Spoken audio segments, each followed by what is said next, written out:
A história está repleta de mapas curiosos que em diferentes épocas sugeriram terras inexploradas ou até mesmo lendárias. Esse livro aqui, The Phantom Atlas, é uma coletânea dessas representações cartográficas enigmáticas, incluindo ilhas fictícias, terras desaparecidas e contornos que confundiram exploradores por séculos. Entre essas misteriosas representações, eu encontrei um mapa de 1803 feito por Bory de Saint-Vincent, que sugere uma possível localização da Atlântida próxima ao deserto do Saara. Com isso, nós vamos aprofundar nessa toca do coelho aqui hoje e falar de várias localizações possíveis, especialmente levando em conta o continente africano.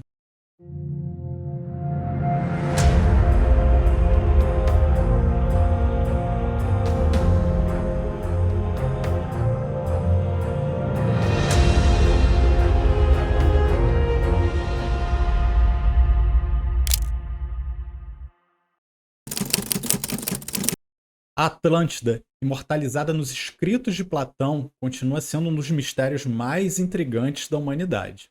Seria um continente perdido submerso no oceano, uma civilização esquecida, ou apenas um mito filosófico com alguns propósitos alegóricos? Várias teorias foram propostas ao longo dos séculos e cada uma delas busca conectar indícios dispersos para tentar revelar a verdade por trás dessa lenda. A ideia mais difundida sobre a Atlântida é que ela estaria localizada no Atlântico Norte, entre a Europa, a África e as Américas. O jesuíta chamado Athanasius Kirchner, no século XVII, foi um dos criadores do mapa mais famoso da Atlântida, posicionando-a no meio do Atlântico Norte. Kirchner baseava-se nas descrições de Platão, que afirmava que a ilha estava além das colunas de Hércules, o que hoje nós identificamos como Estreito de Gibraltar. Várias organizações esotéricas e escolas de mistérios também afirmam a existência da Atlântida nessa localização. Uma das hipóteses é que essa civilização ancestral foi destruída por um cataclismo conforme a história contada por Solon, e essa história se espalhou pelos continentes hoje da América, Egito e Oriente Médio e até mesmo pela Ásia. Outros teóricos, como Ignatius Donnelly no século XIX e W. Scott Elliott no século XX, reforçaram também essa teoria. Donnelly argumentava que a Atlântida era o berço da civilização, que seu afundamento ocorreu devido a uma catástrofe natural. Scott Elliott, por sua vez, incorporou elementos teosóficos, sugerindo que a Atlântida foi lar de uma civilização avançada espiritualmente. Num dos seus livros, Scott Elliott apresenta dois mapas da antiga Atlântida, um no seu auge e o outro próximo do seu declínio, onde ele crava a localização do território principal no mesmo lugar desses autores mais antigos. Teria sido isso uma influência direta do ramo teosófico ou puramente uma pesquisa de Scott? Uma das hipóteses mais intrigantes dos últimos tempos associa a Atlântida ao Olho do Saara, que é a estrutura de Richat na Mauritânia. Eu particularmente vi essa teoria pela primeira vez no canal Bright Insight há anos atrás, e mesmo cético, eu achei intrigante. Recentemente, ao comprar esse livro do The Phantom Atlas, eu fiquei mais surpreso ainda quando eu vi que essa ideia não é nada nova. O geólogo e explorador francês Bory de Saint-Vincent propôs no seu mapa de 1803 que uma parte da lendária Atlântida poderia estar nessa região do norte da África. O Olho do Saara é uma estrutura concêntrica de anéis, o que remete bastante à descrição de Platão sobre a cidade da Atlântida. Além disso, as medidas citadas por Platão na sua obra são bastante coincidentes com a estrutura natural. Embora não haja evidências definitivas de que tenha sido uma civilização antiga submersa, a região apresenta sinais de ocupação pré-histórica, levantando questionamentos sobre a possibilidade de que lendas sobre uma grande cidade tenham sim se originado dali. Mas, voltando bastante aqui no tempo, vamos falar também do mapa de Heródotos, que foi também considerado como o pai da história.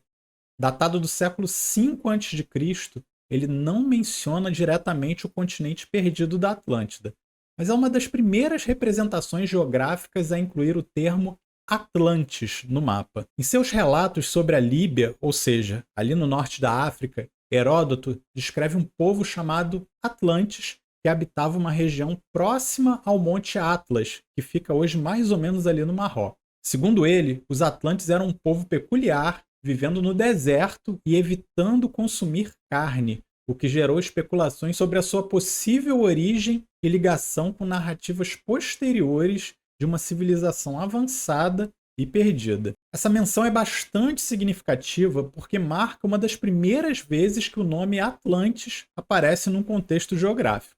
O nome da mítica civilização poderia, então, ter raízes nas descrições dos povos norte-africanos, reforçando a hipótese que a Atlântida pode ter sido baseada em relatos antigos sobre civilizações reais da antiguidade.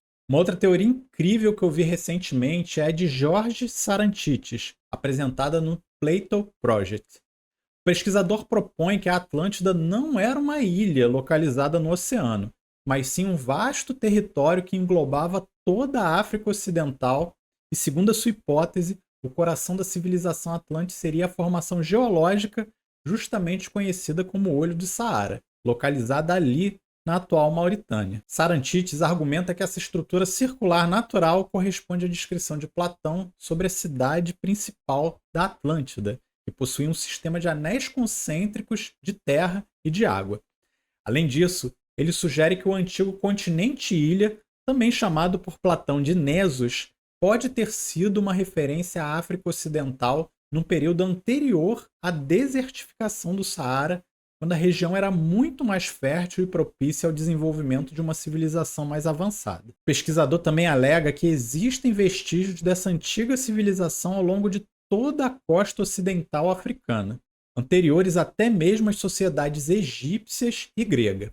Segundo ele, a confirmação arqueológica de tais traços poderia revolucionar a compreensão da pré-história da humanidade, indicando que uma cultura altamente desenvolvida existiu na região há milhares de anos, mas foi varrida por mudanças climáticas extremas. Assim, poderíamos ter a ideia de que a Atlântida foi um império africano próspero, cujo desaparecimento não foi causado por um afundamento literal, mas sim por um processo gradual de desertificação que transformou o Saara no deserto árido que nós conhecemos hoje. Outra teoria interessante sobre a localização da Atlântida na África vem do Dr. Paul Borchardt, um arqueólogo e cartógrafo alemão que mais tarde se envolveria em atividades de espionagem durante a Segunda Guerra Mundial.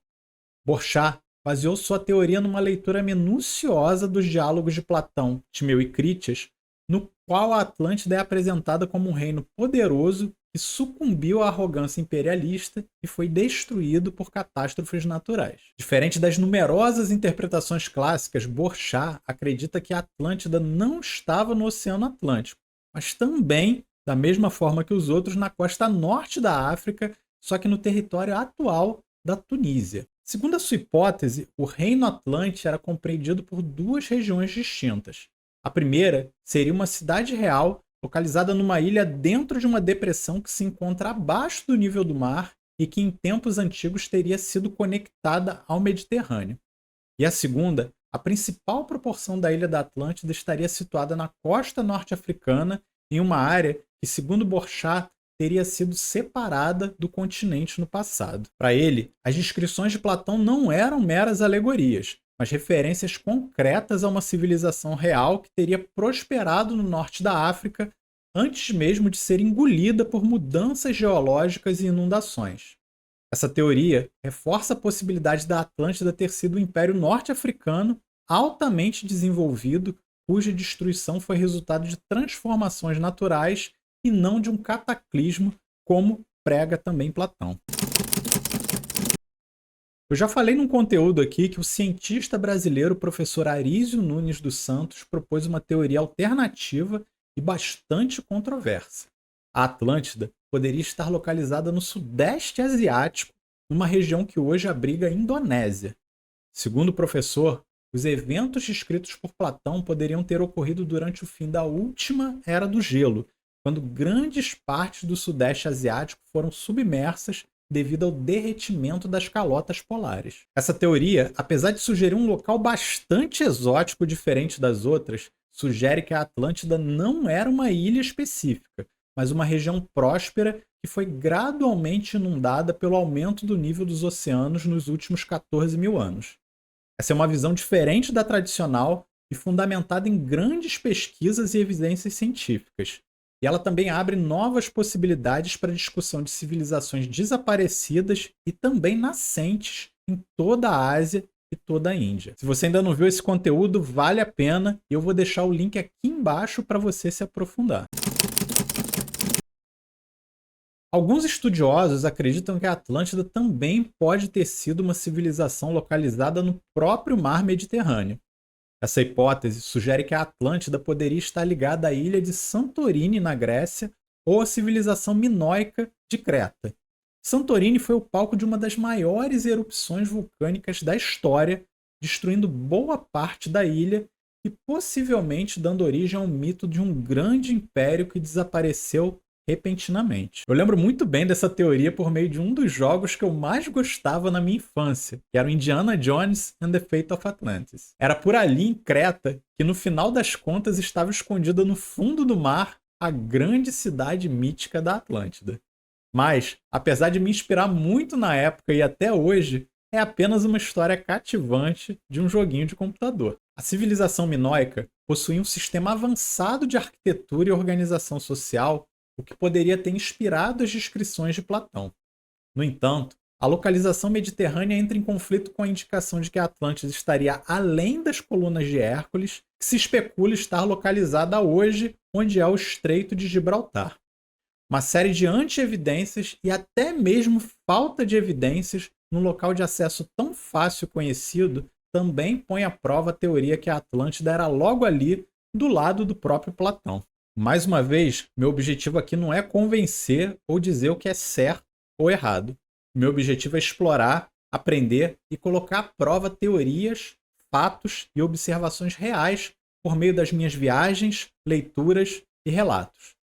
Cabe a você estudar e construir a sua própria hipótese baseado naquilo que você acredita e também, é claro, no bom senso. Há anos eu sou estudioso da Atlântida e já fui em várias partes do Mediterrâneo, Ásia e até mesmo das Américas buscando fragmentos dessa lenda. Esse é o poder da exploração, impulsionar a evolução por meio da curiosidade e da ciência, sem negar ou afirmar, mas simplesmente experimentando. E aí, qual a sua teoria? Lembrem-se que a verdade está lá fora. Um abraço e eu vejo vocês no próximo. Tchau, tchau, pessoal.